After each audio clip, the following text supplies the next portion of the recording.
நமஸ்காரம். அஸ்மத் சர்வ குருபியோ நம. இது நமது உலகம் சேனல் நேயர்களுக்கு வேங்கடம் ராம் நாராயண் அன்பு கலந்த வணக்கம்.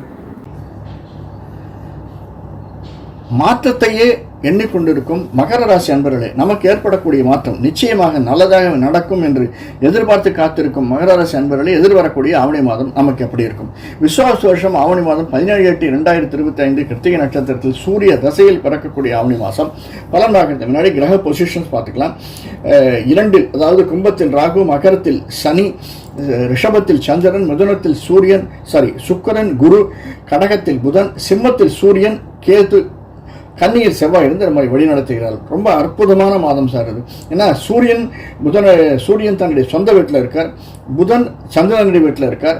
அந்த புதனுடைய வீட்டில் குருவினுடைய வீட்டில் சனியினுடைய வீட்டில் ராகு, இப்படி இருந்து நம்ம வழிநடத்துகிறார்கள். கொஞ்சம் எச்சரிக்கையாக இருக்கிறது நல்லது. எதிர்வரக்கூடிய மாதம் என்ன, அஷ்டமத்தில் இருக்கக்கூடிய நமக்கு அஷ்டமத்தில் இருக்கக்கூடிய சூரியன், அந்த இடத்திற்கு வரக்கூடிய புதன், இது கொஞ்சம் எச்சரிக்கை தேவை என்பதை உணர்த்துவதாக இந்த மாதம் அமைந்திருக்கிறது. அது மட்டுமல்ல, ராகு கேதுவோடு சம்பந்தப்படக்கூடியது. ஆனாலும் ஒரு 20 தேதிக்கு மேலே புதன் சூரியனை விட்டு இந்த பக்கம் வரார். இருந்தாலுமே சூரியன் புதன் காம்பினேஷன் அப்படிங்கிறது எக்ஸலன்ட் காம்பினேஷன். 8ஆம் இடத்துல இருந்தாலுமே இன்னும் தன்னுடைய சொந்த வீட்டில் இருக்கார் சார். எப்படி இருந்தாலும் நம்ம கெடுதல் பண்ண மாட்டார், நல்லதுதான் பண்ணுவார். அதற்கு அடுத்து 3ஆம் இடத்தில் இருக்கக்கூடிய சனி, லக்னாதிபதி, நம்முடைய வீட்டுக்கு அதிபதியான சனி நம்முடைய 3ஆம் வீட்டில் இருக்கார். ஆனாலும் அந்த வீடு குருவனுடைய வீடு. நமக்கு 12க்கும் 3க்கும் அதிபதியான குரு 6ஆம் இடத்துல சுக்கிரனோடு சேர்ந்திருக்கார் புதனுடைய வீட்டில். எல்லாமே ஏற்றம் தரக்கூடியதாக இந்த மாதம் நமக்கு எதிர்வரக்கூடிய ஆவணி மாதம் அமைந்திருக்கிறது. சின்ன சின்ன சங்கடங்கள் வரத்தான் சார் செய்யும். லைஃப்னு இருந்தாலும் சங்கடங்கள் இல்லாமையா இருக்குது. அதெல்லாம் நம்ம தலையில் செஞ்சு போகலாம். ஆனால் நல்லது என்ன நடக்கும் அதை தான் பார்க்கணும். சின்ன சின்ன சங்கடங்கள் அப்படிங்கிறத கடைசியில் பார்க்கலாம், என்ன சங்கடங்கள் வரலாம்னு. லைஃப்பில் என்ன கிடைக்கும் சார்? முக்கியமாக 6ஆம் இடத்தில் இருக்கக்கூடிய சுக்கிரன் 7ஆம் இடத்திற்கு வர்றார், கடகத்துக்கு வர்றார். ஒரு 6-7 நாள் கழிச்சு கடகத்துக்கு வரச்சு அந்த புதனோடு சேர்ந்த சுக்கிரன் அது ஒரு 4-5 நாள் தான் இருந்தாலுமே நல்ல ஞானத்தையும் ஞானத்தினால் ஏற்படக்கூடிய வருமானத்தையும் நமக்கு தருவதாக அமைந்திருக்கிறது. மகர ராசிக்காரர்களுக்கு அந்த ஒரு கிட்டத்தட்ட ஒரு வாரம் அப்படிங்கிறது, இரண்டாவது வாரம் அப்படிங்கிறது ரொம்ப கூர்மையை கவனிச்சு பாருங்க. உங்களுக்கு நிறைய வருமானம் வரக்கூடியதாக அமைந்திருக்கிறது. அதுவும் எதனால? புத்தியை செலவழிப்பதால்.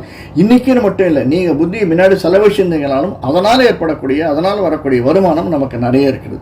அதே போல சார், முன்னாடி செலவழிச்சிருந்த அப்ளிகேஷன் முன்னாடியே போட்டிருந்தா இப்போ ஆர்டர் வரும் இல்லையா? அந்த மாதிரி நாம வேற எதுக்காவது ஒரு டிரான்ஸ்ஃபருக்கு அப்ளிகேஷன் போட்டிருந்தோம்னா, அல்லது ஒரு ப்ரமோஷனுக்கு அப்ளிகேஷன் போட்டிருந்தோம்னா, நம்முடைய இன்கிரிமெண்ட்டுக்கு அப்ளிகேஷன் போட்டிருந்தோம்னா, நிச்சயமா அதற்கான ஆர்டர் வருவதற்கான இந்த செகண்ட் வீக் அப்படின்றோம் இல்லையா, ஆவணி மாதம் செகண்ட் வீக், அதாவது ஆகஸ்ட் மாதத்தினுடைய 4th வீக் மிக மிக அருமையாக இருக்கக்கூடிய மாதமாக அமைஞ்சிருக்கிறது. அது மட்டும் இல்லை, கணவன் மனைவி இடையில உறவு அப்படிங்கிறது சந்திரனுடைய வீடு. சந்திரன் நமக்கு அமைஞ்சிருக்கார், 5ல் அமைஞ்சிருக்கார். அந்த சந்திரன் அது ஒரு சுற்றி வரக்கூடியவர் தான். அதனால் நமக்கு அந்த வீட்டில் இருக்கக்கூடிய சூரியனும் புதனும் லக்னமும் அதுதான் அமைஞ்சிருக்கு. அதனால் 8ஆம் இடத்தில் சூரியன் இருந்தாலுமே புதன் சுக்கிரன் சேர்ந்த காம்பினேஷன் நமக்கு மன நிம்மதியையும் நல்ல பண வரவையும், கணவனால் மனைவிக்கு உதவும் மனைவியால் கணவனுக்கு உதவியும் ஏற்படக்கூடியதாக அமைஞ்சிருக்கு.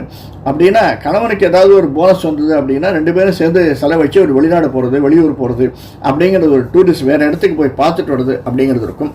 அதே மாதிரி மனைவிக்கு ஏதாவது இருந்ததுன்னா கணவன், இப்படியாக வீட்டு குடும்பத்துக்குள்ளே ஒரு நல்ல சூழ்நிலை ஏற்படுவதற்கான சாத்தியக்கூறுகள் ரொம்ப அருமையாக இருக்குது. 3ஆம் இடத்தில் இருக்கக்கூடிய சனி குருவனுடைய வீட்டில் இருக்கிறதுனால பாதகம் இல்லை. இருந்தாலுமே நம்முடைய அதிபதி சின்ன சின்ன உரசல்கள், இடைச்செருவுகள்னு சொல்லுவோம் இல்லையா, நம்முடைய சகோதரிகளுக்குள்ளே, விருந்தினர்களுக்குள்ளே, உறவினர்களுக்குள்ளே ஏற்படக்கூடிய சின்ன சின்ன உரசல்கள் நமக்கு ஒரு பெரிய பாதிப்பை ஏற்படுத்தாது.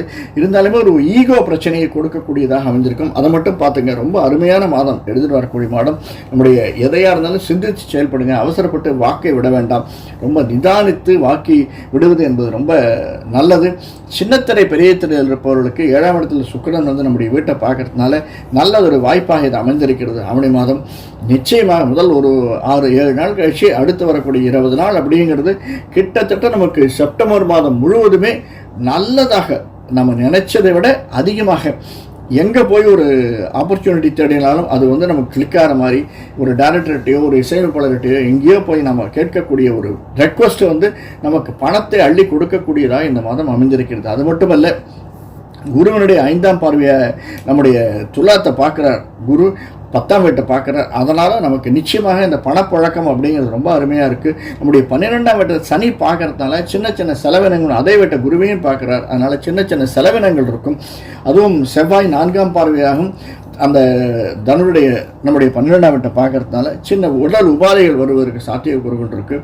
கழுத்து, காது, கண், மூக்கு இந்த மாதிரி சம்மந்தப்பட்ட ஸ்னீசிங் ப்ராப்ளம், அந்த மாதிரி இருக்கக்கூடிய ப்ராப்ளம், பல் வலியால் அவஸ்தைப்படக்கூடியது, ஷோல்டர் பெயினால் அவஸ்தைப்படக்கூடியது, மூட்டு வலி இருக்கக்கூடியது, இவர்கள்லாம் ரொம்ப எச்சரிக்கையாக இருக்கிறது நல்லது. அவர்களால் அந்த மருத்துவ செலவு சின்ன சின்ன செலவுகள் வருவதற்கு சாத்தியக்கூறுகள் இருக்குது. அதே சமயத்தில் நிலம், வீடு, வாசல் வாங்குறவர்களுக்கு ரொம்ப அருமையான ஒரு மாதமாக இந்த மாதம் அமைந்திருக்கு. 8ஆம் வீட்டை செவ்வாய் தன்னுடைய சொந்த வீடு, அதற்கு 8ஆம் பார்வையாக பார்க்கிறார். அதனால் 4ஆம் வீட்டை பார்க்கக்கூடிய செவ்வாய் நமக்கு ஒரு வீடு மாற்றமும், இடமாற்றமும், பணி மாற்றமும், வெளிநாடு செல்வதற்கான ஒரு அருமையான எண்ணத்தையும் அப்ளிகேஷன் போட்டிருந்தோம்னா அதற்கான ஆர்டர் வருவதற்கான சாத்தியக்கூறுகளும், அது அஃபிஷியலாக இருந்தாலும் சரி, பர்சனலாக இருந்தாலும் சரி, டூரிஸ்டாக இருந்தாலும் சரி, பிஸ்னஸுக்காக இருந்தாலும் சரி, நிச்சயமாக அந்த வாய்ப்பை கொடுக்கக்கூடியதாக இந்த மாதம் அமைந்திருக்கிறது. நமக்கு அந்த வாய்ப்பு கிடைக்கும். ரொம்ப லாங் டிஸ்டன்ஸ் ட்ராவல் போகிறவங்க கொஞ்சம் எச்சரிக்கையாக இருங்க, மிகவும் எச்சரிக்கையாக இருப்பது நல்லது. அதே மாதிரி ஷேர்ஸில், மெடிக்கல் ஷேர்ஸில் போடுறது கொஞ்சம் நிதானமாக நிறுத்தி போடுவது நல்லது. லாங் டேர்மில் அது நல்ல பலனை கொடுக்கக்கூடியதுனாலும் ஷார்ட் டேர்மில் இப்போ பலன் கொடுக்காது. லாங் டேர்ம் பலனுக்காக மெடிக்கல் ஸ்கிரிப்ட் எதாவது இருந்ததுன்னா போடலாம். அதே மாதிரி நிலம், நீர், புறவங்கிற மாதிரி இருக்கக்கூடிய ஸ்கிரிப்டில் போட்டாலுமே நல்ல லாங் டேர்முக்கு நல்ல வருவாயை ஈட்டி கொடுக்கக்கூடியதாக அமைந்திருக்கும். என்ன இருந்தாலும் நம்மை படைத்த ஆண்டவனை, நம்ம வழிநடத்தி கொண்டிருக்கக்கூடிய ஆண்டவன், குலதெய்வ இஷ்ட வழிபாட்டை விட்டுவிடாமல் செய்து வருவது மிக மிக நல்லது. சனிக்கிழமைகளில் விளக்கேற்றி வருதல், ஈவினிங் 7 to 8 சன்னதிக்கு சென்று நவகிரகத்திற்கு விளக்கேற்றி வருதல் அப்படிங்கிறது நல்லதொரு மேன்மையையும் நமக்கு ஒரு திருப்பத்தையும் கொடுக்கும் வகையில் சிறிதும் சந்தேகமில்லை. வேறொரு காணொளியில் சந்திப்போம். நன்றி, வணக்கம். அதாவது நம்முடைய சேனலை சப்ஸ்கிரைப் பண்ணனா சப்ஸ்கிரைப் பண்ணிக்கோங்க, பெல் பட்டனை அழுத்துங்க. 2-3 பிரச்சனைகள் பேசியிருக்கோம், அதற்கு தீர்வையும் பேசியிருக்கோம். இதையும் திரும்பி பாருங்க. அதனால லைக் பண்ணுங்க, மற்றவங்களுக்கு பிடிச்சிருந்ததுன்னா ரிலேட்டிவ் ஃப்ரெண்ட்ஸுக்கு ஷேர் பண்ணுங்க. மீண்டும் வேறொரு காணொளியில் சந்திப்போம். நன்றி, வணக்கம்.